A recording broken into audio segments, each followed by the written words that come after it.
ஓம் நமச்சிவாய. ஓம் நமச்சிவாய. ஓம் நமச்சிவாய.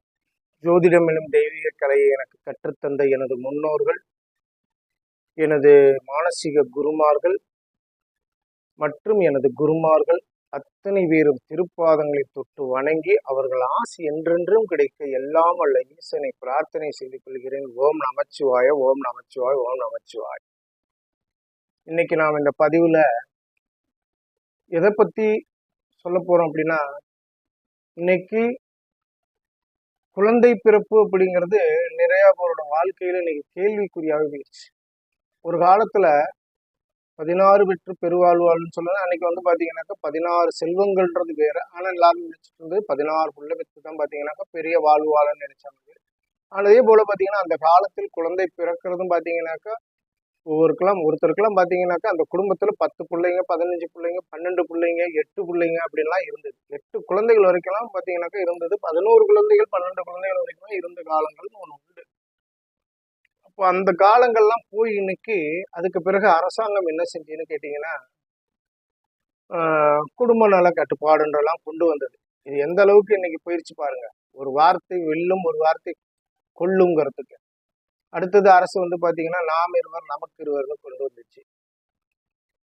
அடுத்தது பாத்தீங்கன்னாக்கா நாம் இருவர் நமக்கு ஒருவர்னு வந்தது. அடுத்தது வார்த்தைகள் எப்படி போச்சு? நாமே குழந்தைகள் நமக்கேன் குழந்தைகள்னு போச்சு. இந்த வார்த்தைகளோட வலிமை இன்னைக்கு பாதிக்குதா? நீங்க ஈஸியா பேசிட்டு போயிட்டீங்க, இன்னைக்கு அது பாதிப்பு கொடுக்க ஆரம்பிச்சிருச்சா? அப்போ இந்த வார்த்தைகளின் பலம் இப்போ போய் என்ன ஆயிடுச்சுன்னு கேட்டீங்கன்னா, குழந்தை பிறப்பு அப்படிங்கிறது ஒவ்வொருத்தருடைய வாழ்க்கையில் கேள்விக்குறி ஆயிடுச்சு. இந்த குழந்தை பிறப்பு கேள்விக்குறி ஆகிறது எதனால? அப்ப இந்த குழந்தை பிறப்பு கேள்விக்குறி ஆயிடுச்சு. எனக்கு புத்திரம் இல்லை, ஆனா எனக்கு புத்திர பாக்கியம் வேணும்னு நினைக்கிறவங்க என்ன செய்யறாங்கன்னு கேட்டீங்கன்னாக்கா, விஞ்ஞான வளர்ச்சியின் காரணமாக அந்த காலத்துல பாத்தீங்கன்னா, நாங்க ஜோடு படிச்ச காலத்துல பாத்தீங்கன்னாக்கா செயற்கை கருத்தரிப்பு, IVF அப்படின்லாம் எதுவும் கிடையாது. இப்போ இந்த விஞ்ஞான வளர்ச்சியின் காரணத்தினால என்ன பண்ணிட்டாங்கன்னு கேட்டீங்கன்னாக்கா, செயற்கை கருத்தரிப்புன்ற ஒரு முறையை கொண்டு வந்ததுக்கு பிறகு பாத்தீங்கன்னாக்கா, இது பலமா இன்னைக்கு எல்லா இடத்துலயும் பாத்தீங்கன்னாக்கா, இதை என்ன சொல்லணும்னா அது ஒரு மருத்துவமனை மாதிரி இருக்கு. இது வந்து ஒரு பெட்டிக்கடை மாதிரி பாத்தீங்கன்னா எல்லா இடத்துலயும் இன்னைக்கு முளைச்சு நிக்குது, அப்படியே வேரூன்றி நிக்குது. இதற்கு காரணம் நம்மளோட தேவைகள். நமக்கு குழந்தை வேணுங்கிற தேவை, நமக்கு எது வந்து நம்மளை வந்து பாத்தீங்கன்னாக்கா நமக்கு நம்மளோட வாழ்க்கையில மைனஸா இருக்குதோ அதை வந்து பிளஸ் ஆக்கி இன்னைக்கு வணிகம் பண்றதுதான் பாத்தீங்கன்னா உலகத்தின் ஜாம்பவான்கள்லாம் செஞ்சுக்கிட்டு இருக்காங்க. எது இவங்களோட தேவை அதை புடி, அதுல நம்ம வருமானம் பார்க்கணுன்ற அளவுக்கு போயிடுச்சு. அப்போ அவங்களோட தேவைகளை வச்சு அவங்க வருமானம் பார்க்கணுன்ற முடிவுக்கு அவங்க வந்துட்டாங்க. இப்போ இந்த IVF செயற்கை கருத்தரிப்புக்கு போறாங்க. குழந்தை பிறப்பு எதனால பாதிக்கப்படுது? 5ஆம் இடம் பாதிக்கிறது, முன்னோர்கள் கருமா, 5ஆம் இடத்து அதிபதி பாதிக்கப்படுறது. இதே நேரத்துல பாத்தீங்கன்னாக்கா பெண்களுக்கு 6ஆம் இடம்னு சொல்லக்கூடிய கர்ப்பப்பை சார்ந்த தொந்தரவுகள், கர்ப்பப்பைங்கிற 6ஆம் இடத்து அதிபதி மறைகிறது. இதனால பாத்தீங்கன்னாக்கா பெண்களுக்கும் பாத்தீங்கன்னாக்கா இந்த கர்ப்பம் சார்ந்த பிரச்சனையும் ஆண்களுக்கு வீரியம் சார்ந்த பிரச்சனையும் வரக்கூடிய காரணத்தினால பாத்தீங்கன்னாக்கா இந்த குழந்தை பிறப்புன்றது தடைபடுது. இன்னைக்கு இயந்திர உலகத்துல எல்லாரும் பணத்தை தேடி ஓடிட்டு இருக்கோம். அந்த பணத்தை வச்சு ஆடுறதுக்கு, ஒரு வாரிசு தேடுறதுக்கு நம்ம வழி தெரியாம இன்னைக்கு அலையிறது. பணம் பணம் பணம். பெண்ணை கல்யாணம் பண்ணி கொடுக்கும் போதே தகப்பன் பெண்ணோட வீட்டுல எதிர்பார்க்கறது என்னன்னு கேட்டீங்கன்னா, எத்தனை லட்சம் சம்பாதிக்கிறார்? கேட்கிற கேள்வியா எத்தனை லட்சம் சம்பாதிக்கிறார்? அவர் குடிக்கிறாரா, குடிக்கலையா, என்ன பண்றாரு, கெட்ட பழக்கம் இருக்கா இல்லையா, அவருக்கு வந்து பாத்தீங்கன்னா உடல் ரீதியான தொந்தரவு இருக்கா, இதெல்லாம் பார்க்கல. அவர் எங்க வேலை செய்யறாரு? அப்ராட்ல வேலை செய்யறாரு. அப்ராட்ல வேலை செய்யறாரு, ரைட்டு. அவருக்கு லட்சக்கணக்கில் வருமானம் இருக்கா, ரைட்டு, பெண்ணை கொடுத்துருவோம். இதுதான் இன்னைக்கு நடந்துட்டு இருக்கு. இதே ஆண் வீட்டுல என்ன தெரியுங்களா செய்யறாங்க?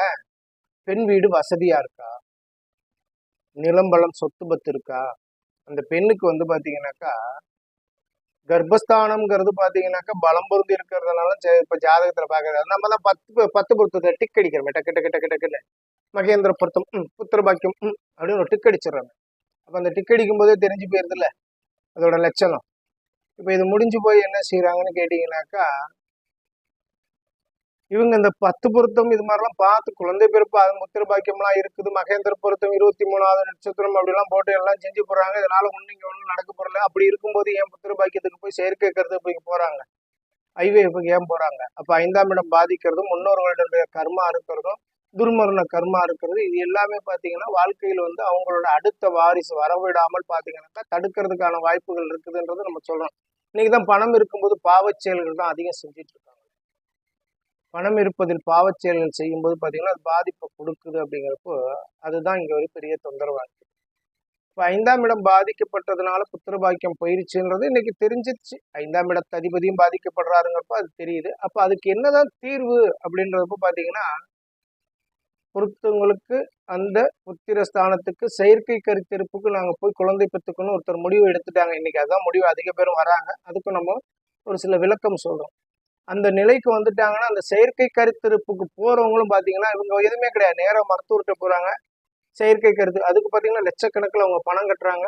நான் 5 முறை பாத்தீங்கன்னாக்கா நான் வந்து செயற்கை கருத்துக்கு போனேன், ஆனா எனக்கு குழந்தை பாக்கியமே கிடைக்கல. அப்ப என்னோட வாழ்க்கையில இனிமேல் குழந்தை பாக்கியமே இல்லைன்னு சொல்றாங்களே அப்படின்ற மாதிரிலாம் கேட்டு வந்தவங்க நிறைய பேர் இருக்காங்க. இதுக்கு ஒரு விளக்கமா சொல்லணும் அப்படின்னு கேட்டீங்கன்னாக்கா, செயற்கை கருத்தரிப்புக்கு போகிறீங்க அப்படின்னா உங்களோட ஜாதகத்துல, இது நான் மெயினா சொல்றதுன்னு கேட்டீங்கன்னா ஆண் ஜாதகத்துக்கு நான் எடுக்கவே வரல. ஏன்னா ஒரு கருவை சுமக்க போகிறது ஒரு பெண் தான். அப்ப பெண்ணோட ஜாதகத்துல செயற்கை கருத்துக்கு போறதுக்கு தான் நான் பெண்ணோட ஜாதகத்தை மட்டும் சொல்றேன், ஆண் ஜாதகத்தை சொல்லல. கணவன் மனைவி இணைந்து தாம்பத்திய உறவில் பிறக்கிறதுக்கு தான் பாத்தீங்கன்னா ஆண் பெண் ஜாதகம் ரெண்டையுமே நம்ம பார்த்தாகணும். அதுதான் பாத்தீங்கன்னாக்கா புத்திரஸ்தானத்துக்கான வழிவகைகளை நம்ம எடுத்துக்கக்கூடியது. இந்த இதுல பெண்ணோட ஜாதகத்தை நம்ம எடுத்து ஏன் பார்க்கணும் அப்படின்னாக்கா, ஐயா ஒரு பொருளை ஒரு இடத்துல பாதுகாத்து வைக்கணும்னா அந்த இடம் பாதுகாப்பானதா இருக்கா, நாம அதை வைக்கக்கூடிய நிலை, ஒரு இருட்டான இடத்துல ஒரு பொருளை கொண்டு வைக்கிறோம் அப்படின்னாக்கா நாம எங்க வச்சோன்றது தெரியாது. அப்போ அது ஒளி பொருந்திய இடமா இருக்கும்போது நம்ம வச்ச பொருள் நமக்கு கண்ணுக்கு தெரியற மாதிரி நம்ம அதை பாதுகாத்துறோம். அதுபோல ஒரு பெண்ணோட ஜாதகத்துல கர்ப்பப்பையை குறிக்கக்கூடியது அப்படிங்கிறது 6ஆம் இடம். 5ஆம் இடம் புத்திரத்தை சொல்லக்கூடியது.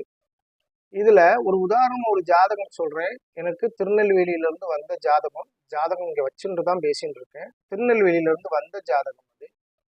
இந்த ஜாதகத்துல என்ன ஜாதகத்தை காட்ட முடியாது. அந்த பெண்ணோட மனநிலை பாத்தீங்கன்னா ரொம்ப சங்கடமா இருக்கும். ஜாதகத்தை காட்ட முடியாது.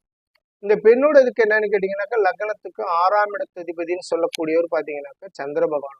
அவரு கர்ப்பப்பையை குறிக்கக்கூடிய ஒரு சந்திரன்கிறவர் பாத்தீங்கன்னா ஒரு பெண்ணுக்கு வந்து பாத்தீங்கன்னா மாதவிடாய் காலங்களை குறித்து சொல்லக்கூடியது. 27 நாளைக்கு ஒரு முறை பெண் மாதவிடாய் ஆகணுன்றது பாத்தீங்கன்னாக்கா இறைவன் வகுத்த விதி.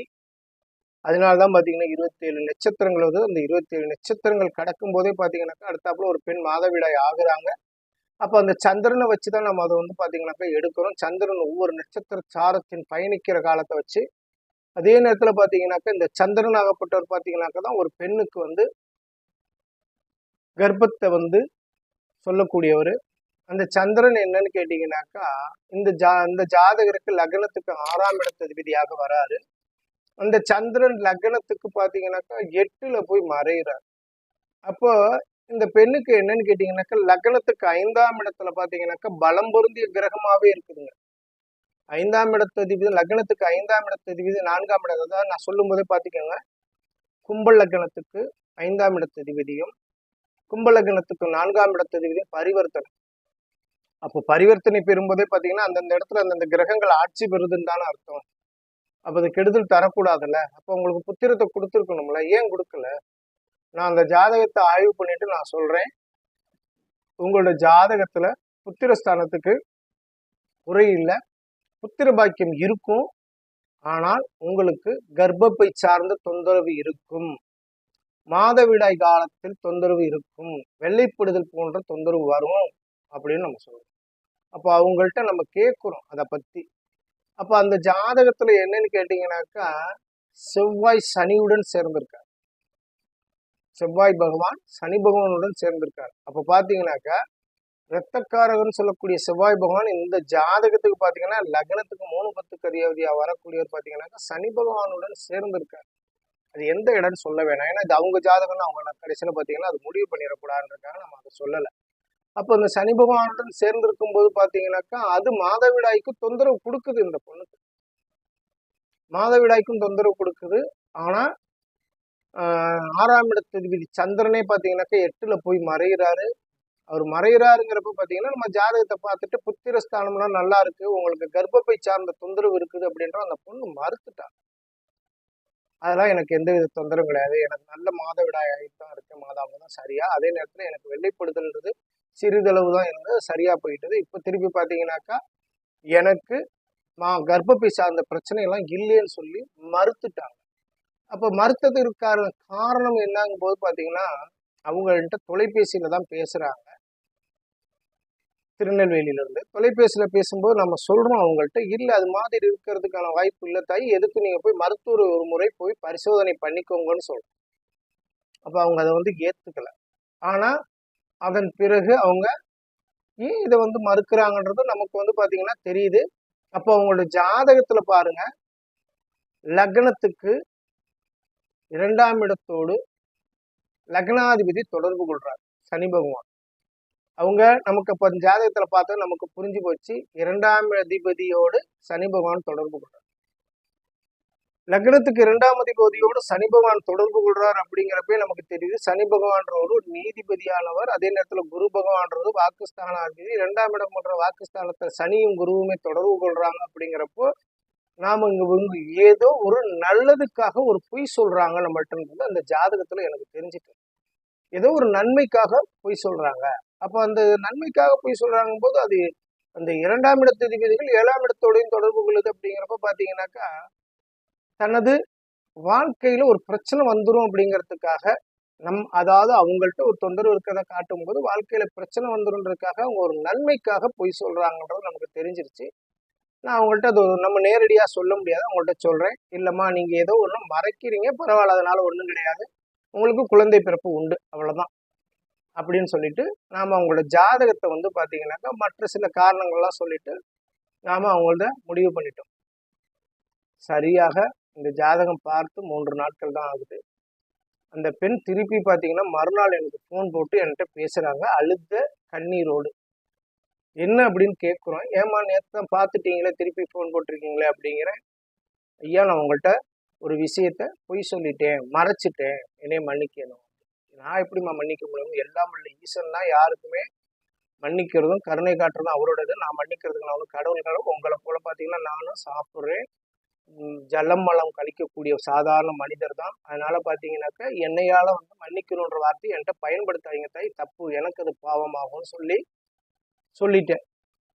அப்ப அந்த பொண்ணு சொல்லுது, உண்மையாகவே எனக்கு கர்ப்பப்பை பிரச்சனை எனக்கு இருக்கு, இது நான் பல வருடமாகவே நான் இதை வந்து பார்த்துட்டோம், இது யாருக்கும் தெரியாது அப்படின்னு சொல்லி அந்த பொண்ணு சொல்லுது. இது மருத்துவத்திலையும் போய் பார்த்தாச்சு, அவங்க வந்து உங்களுக்கு கர்ப்பப்பை பிரச்சனைன்னு சொல்லிட்டாங்க. அதனால குழந்தை பிறப்பு உங்களுக்கு தாம்பத்தியத்தின் மூலியமாக குழந்தை பிறப்புக்கான வாய்ப்புகள் குறைவுன்னு சொல்லும்போது நாங்க திருப்பி என்ன பண்றதுன்னு தெரியல. சரி அதுக்காக தாங்கய்யா உங்கள்கிட்ட நாங்க பேசணும், உங்க நம்பர் எனக்கு கிடைச்சி பேசணும் அப்படின்னு. அப்ப நான் சொல்றேன், இன்னைக்குதான் காலங்கள் மாறி போச்சு தாயி, ஐவிஎஃப்ன்றது ஒண்ணுக்கு போறதுன்னா போங்க, அது எப்போ போகணுன்றது அதுக்கு வேணா நான் ஒரு விளக்கம் சொல்றேன் அப்படின்னு சொல்றேன். அப்போ இன்னைக்கு வந்து அந்த அம்மா கேட்குறாங்க, எந்த காலத்துல நான் போனா எனக்கு, ஏன்னு கேட்டீங்கன்னா நான் ஏற்கனவே பல முறை போய் வந்துட்டேன், ஆனா எந்த விதமான எனக்கு முன்னேற்றமும் இல்லை, இதுல பண இழப்பு தான் எனக்கு அதிகமாயிடுச்சு, அதனால அதன் மீதும் எனக்கு வெறுப்பு ஏற்பட்டுட்டதுன்னு சொல்றாங்க. அப்போ அவங்க போய் ஐவிஎஃப் போன காலங்கள் 2023 5வது மாதத்துக்கு பிறகு உங்க ஐவிஎஃப் போறாங்க. ஐவிஎஃப் போகும்போதெல்லாம் பாத்தீங்கன்னா உங்களுக்கு அது தாமதம் ஆகுது. காரணம் என்னன்னு கேட்டீங்கன்னா, இந்த காலத்தில் உள்ள அந்த பெண்ணுக்கு பாத்தீங்கன்னா லக்னத்துக்கு 8ல இருக்க சந்திரன் மீது இந்த காலத்துல கோச்சார கிரகத்துல கேது பகவான் போகிறார். அப்ப இந்த கேது பகவான் போகும்போது என்னன்னு கேட்டீங்கன்னாக்கா இந்த பெண்ணுக்கு வந்து பாதிப்பு கொடுக்குது. குரு சந்திரனை பார்க்கிறாரு இன்னைக்கு கோச்சாரத்துல, அந்த சந்திரன் மீது ஆனா கேதுவும் போகிறாரு. அப்படிங்கிறப்ப பாத்தீங்கன்னா இவங்க போகக்கூடிய, அதாவது செயற்கை கருத்தரிப்புக்குன்னு போகக்கூடிய காலங்க அத்தனையும் பாத்தீங்கன்னா தோல்வி ஆகுது, பணம் விரயமாகுது. அப்போ நம்ம அவங்கள்ட்ட சொல்றோம், தாய் நீங்க போன காலங்கள் சரியில்லை, குரு பகவான் வந்து உங்களோட முயற்சியை வந்து கை கொடுத்துருக்காரு, ஆனா உங்களுக்கான அதுக்கு வந்து பாத்தீங்கன்னா வெற்றியை கொடுக்கல, நீங்க எடுத்த காலங்கள் தவறு, கோச்சார கிரகங்களில் உங்களோட தசாபுத்தி, அந்த பொண்ணுக்கு இவ்வளவு பாத்தீங்கன்னா குரு தசா போயிட்டு இருக்கு, நல்ல அருமையான தசாவே, பாதகமில்லாத தசா போயும் பலனற்ற நிலையில் நிற்கும் அந்த பெண்ணுக்கு நாம் சொல்லக்கூடிய விஷயங்கள் உங்களுக்கான கருத்தரிப்பு காலங்கிறது பாத்தீங்கன்னாக்கா நீங்க செயற்கை முறையில் போய் கருத்தரிப்புக்கு போகிறீங்க ஐவிஎஃப் அப்படின்னா அதற்கான காலங்களை நான் ஆணித்தனமாக எழுதி தரேன், சொல்றேன், நீங்க குறிச்சுக்கோங்க, நீங்க ரெக்கார்டிங்க கூட பண்ணிக்கோங்க அப்படின்னு. ஆடியோல தானே என் போன்ல தானே பேசுறாங்க, இந்த வார்த்தையே சொல்றேன், நீங்க ரெக்கார்டிங் கூட இந்த தேதிங்க அம்பமா பண்ணி வச்சுக்கோங்க. அப்போ எந்த காலம்னு நான் உங்களுக்கு சொல்றேன்னு கேட்டீங்கன்னாக்கா, இப்போ கோச்சா அந்த பொண்ணோட ஜாதகத்துல லக்னத்துல கேது, நல்லா புரிஞ்சுக்கோங்க, லக்னத்துல கேது, கோச்சார கிரகமான கேது பகவான் சந்திரன் மேல போறாரு. அப்புறம் எப்படி உங்களுக்கு சக்சஸ் ஆகும்? செயற்கை கருத்திருப்பு ஐபிஎஃப் எப்படி சக்சஸ் ஆகும்? ஆகல. அப்ப அந்த பொண்ணுகிட்ட சொல்றேன்னா இந்த வருடம் 14/5/2025 குரு பயிற்சின்னு ஒண்ணு நடக்குது. அந்த குரு பயிற்சி நடக்கும்போது பாத்தீங்கன்னா உங்களோட லக்னத்துக்கு மிதுனத்துல 5ஆம் இடத்தில் புத்திரஸ்தானத்தில் குரு பகவான் போயிருப்பாரு. அந்த புத்திரஸ்தானத்தில் இருக்கக்கூடிய குரு பகவான் உங்களோட லக்னத்துல இருக்க கேதுவை பார்க்கிறாரு. லக்னத்தில் இருக்க கேதுவை குரு பகவான் பார்க்கும் காலமும் அதுவே பாத்தீங்கன்னாக்கா அதிலிருந்து ஒரு 6-7 நாள்ல பாத்தீங்கன்னாக்கா ராகு கேது பயிற்சியும் வருது இந்த 5வது மாசத்துல. இப்ப இந்த ராகு கேது பயிற்சியும் வரக்கூடிய காலங்கள்ன்றது பாத்தீங்கன்னாக்கா இந்த பெண்ணோட ஜாதகத்தில் சந்திரனை விட்டு ராகு விலகுறாரு. அவர் விலகக்கூடியதுங்கும் போது பாத்தீங்கன்னாக்கா அந்த கேது பகவான் இந்த பெண்ணோட குரு பகவான் மீதே பயணிக்கிறார். அப்போ கோச்சார குருவாகப்பட்டவர் பெண்ணின் ஜாதகத்தில் கேதுவை பார்க்கிறார். கோச்சார கேதுவாகப்பட்டவர் பெண்ணின் ஜாதகத்தில் குரு மீது பயணிக்கிறார். குரு புத்திரக்காரகர். அப்படிங்கிறப்போ இந்த பெண்ணுக்கு நாம சொல்றோம், கண்டிப்பாக உங்களுக்கு புத்திர பாக்கியம் இந்த நேரத்துல நான் சொல்றேன், ஐவிஎஃப் போங்க. அதுக்கும் கால நேரங்கள் உங்களோட ஜாதகத்துல நான் குறிச்சு சொல்றேன். நீங்க அந்த நேரத்துல போனீங்கன்னா அதற்கு நிச்சயமாக ஒரு வழிவகை உண்டு அப்படின்னு சொல்றேன். அடுத்தது அந்த பெண்ணுகிட்ட சொன்ன ஒரு வார்த்தை, நீங்க நிச்சயம் கருத்தரிப்பீங்க, குழந்தை பிறக்கும். அதாவது பல முறை அவங்க போய் செயற்கை கருத்தரிப்பு போனப்போ என்னன்னு கேட்டீங்கன்னா இடையிலே பாத்தீங்கன்னா அந்த கருவாகப்பட்ட வளர்ச்சி அடையாம சிதைவடை இருந்திருக்கு. இப்ப அது காலங்கள் சரியில்லாதனால அந்த மாதிரி போயிருக்கு. நான் இப்ப இந்த பொண்ணுகிட்ட சொன்னது இல்ல, நீங்க இந்த நான் சொல்லக்கூடிய காலங்கள் நீங்க செயற்கை கருத்தரிப்புக்கு போங்க, நிச்சயமாக குழந்தை பிறப்புன்றது ஒண்ணும், உங்க குழந்தைக்கான என்ன பெயர் வைக்கணும் அப்படிங்கிறதுக்கு நான் தான் குறிச்சு கொடுக்க போறேன்னு ஆணித்தனமா சொல்லியிருக்கேன். இப்ப அந்த காலங்களை அந்த பொண்ணு குறிச்சு எழுதியிருக்காங்க, எழுதி வச்சுக்கிட்டு அப்படி பிறந்து எனக்கு குழந்தை பிறந்ததுமே நான் அந்த குழந்தையை தூக்கிக்கிட்டு நேரா திருச்சிக்கு உங்களோட நான் திருச்சின்னு இது வரைக்கும் ஆட்டையும் சொன்னேன், எந்த ஊருன்னு சொல்லலை, என்னால் இப்போ சொல்ல வேண்டிய கட்டாயம் ஏற்பட்டு விட்டது, மன்னிக்கணும். ஏன்னா நான் என்னை விளம்பரப்படுத்தக்கூடாது, எந்த ஊருன்னு சொல்லக்கூடாதுன்னு நினைச்சுட்டே இருந்தேன். ஃபோன் பண்ணி கேட்குறவளுக்கு மட்டும் சொல்லணும்னு நினைச்சேன், வாய் தவி வந்துட்டது. இதை எடிட் பண்ண முடியாத கட்டாயம் ஆயிடுச்சு. பாப்போம், முடிஞ்சா எடிட் பண்ணிடுவோம். அதாவது என்னன்னு கேட்டீங்கன்னா நான் அப்ப அந்த பொண்ணு சொன்னதுன்னா கண்டிப்பாக எனது குழந்தை பிறப்பு நடந்ததும் என் குழந்தைக்கு என்ன பெயர் வைக்கணுன்றதை கேட்டு முடிச்சு பெயர் வச்சதுக்கு அப்புறம் என் குழந்தைய தூக்கி கொண்டு வந்து உங்கள்கிட்ட கொடுத்து ஆசீர்வாதம் வாங்கிட்டு நான் போவேன் அப்படின்னு சொல்லி அந்த பொண்ணு சொல்லியிருக்கேன். அதுக்கு அவருடைய கணவரும் பாத்தீங்கன்னா சந்தோஷத்துல இருக்காரு.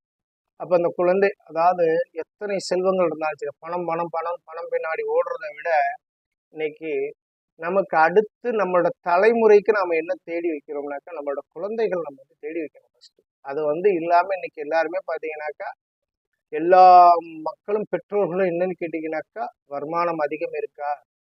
எங்க காலத்தெல்லாம் பாத்தீங்கன்னா திருமணம் பண்ணும்போது பாத்தீங்கன்னாக்கா நல்ல வேலைக்கு தினமும் போறாளா, ஓகே, கெட்ட பழக்கம் இல்லாம இருக்கா. ஃபர்ஸ்ட் தெரிஞ்சுக்கிற முதல் அவங்க கேட்கறதே பையனுக்கு என்ன பழக்க வழக்கம் இருக்கு, பையனை பத்தின விசாரிக்கிறது, அவங்களோட சொந்த பந்தம் எல்லாத்தையும் விசாரிக்கிற அந்த அந்த ஏரியாவில் அந்த ஊர்ல வந்து விசாரிப்பாங்க, பையனுக்கு எதுன்னு கெட்ட பழக்கம் இருக்கா, எந்த வித தொந்தரவு. ஏன்னு கேட்டீங்கன்னாக்கா இன்னைக்கு மது இருந்து பழக்கம் இருந்தாலே மனிதனுக்கு வீரியம், ஆணுக்கு வீரியம் குறைஞ்சது. அதனால பாத்தீங்கன்னாக்கா புத்திர பாக்கியம்ன்றது தடைபடுது. போதை வஸ்துக்கள்னால இன்னைக்கு வந்து பாத்தீங்கன்னா எல்லாருமே கெட்டு போயிட்டாங்கன்றதுனால பாத்தீங்கன்னாக்கா அதுக்காக இந்த வார்த்தையை பதிவு பண்ண வேண்டியதா இருக்கு. அதனால உங்களுக்கு புத்திர பாக்கியம் ஐவிஎஃப் போக வேண்டிய கட்டாயம் இருக்கு அப்படின்னா அதற்கு உங்களோட அருகாமையில் உள்ள ஜோதிடர்கிட்ட போய் பாத்தீங்கன்னாக்கா அதுக்கு நேர காலங்கள் அதிகமாகணும். அந்த கணிதம் போட்டு எடுக்கிறதுக்கு நீங்க நினைக்கிற மாதிரி போனதுமே டக்குன்னு குறிச்சு கொடுக்குறாங்கன்னா அது வந்து சரியில்லைன்னு தான் சொல்லுவேன். அதுக்கு உங்களோட நீங்க மருத்துவர்கிட்ட நீங்க எந்த நேரத்தில் நீங்க வந்து பாத்தீங்கன்னா இது மாதிரி கருத்தரிப்புக்கு நான் வர காலங்களும் நீங்க ஏதாவது ஒரு 10 நாளைக்குள்ள கேட்டீங்கன்னா அந்த 10 நாளைக்குள்ள எந்த நேரத்துல போனா சரியா இருக்கும் அப்படிங்கறதெல்லாம் அந்த ஜாதக ரீதியாக பாத்தீங்கன்னாக்கா போய் உங்க அருகில் உள்ள ஜோதிடர்கிட்ட விளக்கம் கேட்டு அதன்படி நீங்க பயன்பெறுங்க. தேவையற்ற மன உளைச்சலும் பலமுறை கருத்தரிப்புக்கு போக வேண்டிய கால விரயமும் பண விரயமும் ஆகாம பாதுகாத்துக்கிறதுக்கு அது ஒரு சிறந்த வழியா இருக்குன்னு சொல்றேன். இது யாரு வேணாலும் பக்கத்துல இருக்க ஜோதிட போய் தெரிஞ்சு அதன் மூலியமா பலன் பெறுங்க. இதுதான் நான் இதுல சொல்றது. ஐவிஎஃப்ங்கிறது செயற்கை கருத்தரிப்புங்கிறது ஒரு பலனாக இருந்தாலும் ஆலய வழிபாடுங்கிறதுக்கு முக்கியமா போக தெரிஞ்சுக்கோங்க. அந்த ஆலய வழிபாடுகள்ன்ற என்னன்றது அவங்களோட ஜாதகத்தை பார்த்து சொல்றோம், அதன்படி செஞ்சுக்கோங்க. அது நல்லது நல்லது நல்லது. ஓம் நமச்சிவாய, ஓம் நமச்சிவாய, ஓம் நமச்சிவாய. வாழ்க வளமுடன்.